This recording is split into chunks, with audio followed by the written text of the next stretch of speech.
Next, John Schlag is our Vice President of Sustainable Novato, also Vice President of Sustainable Marin, doing double duty there. Has been active in things like safe routes to schools, which has been so important in our community, and is also a member of the City of Novato Strategic Planning Oversight Committee.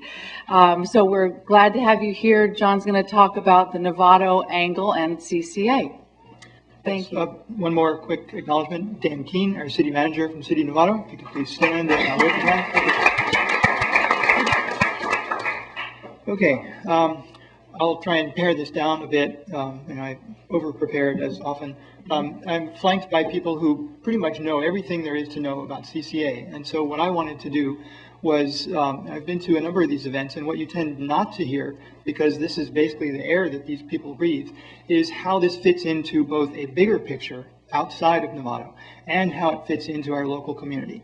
And the reason, go ahead, the reason I wanted to do this is because recently in the last election cycle, I've seen what happens if you don't show people what the bigger picture is. I'm not going to go into the train, but in the last election cycle, there was a big debate about a small train.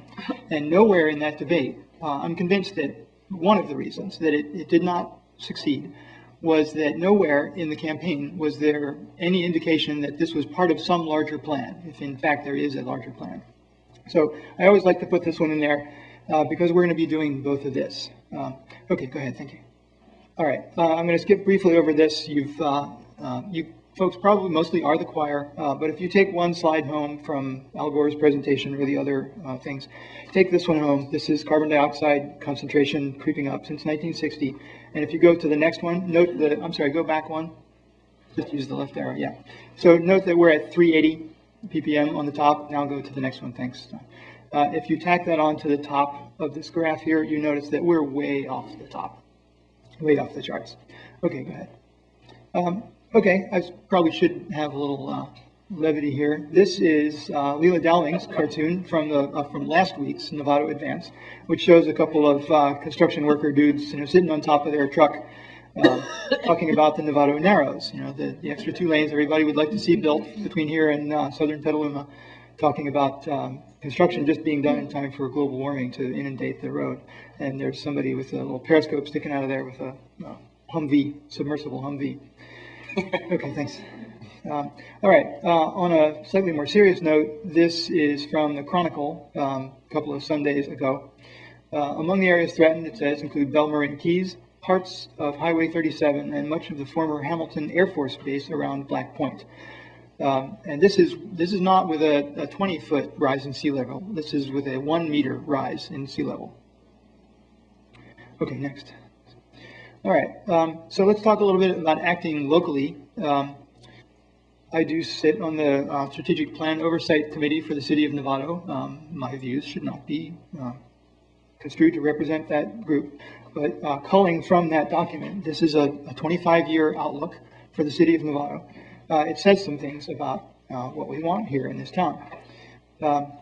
I'll skip some of these, but it talks about the Cities for Climate Protection Program, green building technologies, and also working, our water agencies and sanitary districts are not part of a City of Novato municipal district. And so, they are not under the purview of the City Council per se. But there's a lot of work that needs to be done to encourage energy efficiency in water. A lot of energy is spent just pumping water around, getting it to the point where you can turn on your spigot. Maintaining a physical environment that is conducive to good health. That has a lot to do with the renewable portfolio standard that Supervisor McLaughlin and others have mentioned. And then the last section of the plan on infrastructure. A community that has reliable, safe, and affordable public utilities which increasingly rely on conservation and renewable sources of clean, sustainable energy.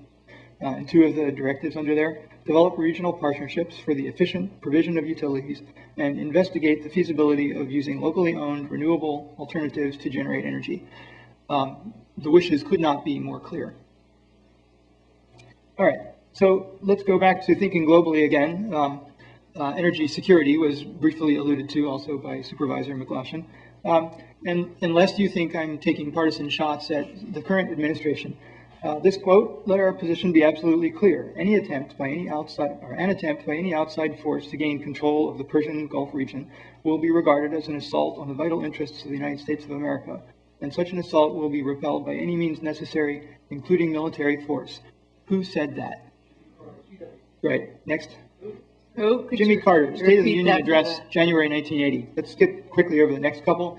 Franklin Roosevelt said the same thing basically in 1943, and going back even before that, Lord Lansdowne, who was then British Foreign Secretary in 1903, he was not talking about oil at the time, but it's interesting that the politics of that region have been embroiled this way for a long time.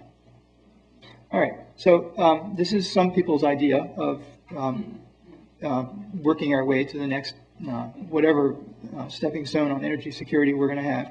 I call this geopolitical instability 2.0. We've seen what happens with oil, and it's going to happen again with natural gas if we let it.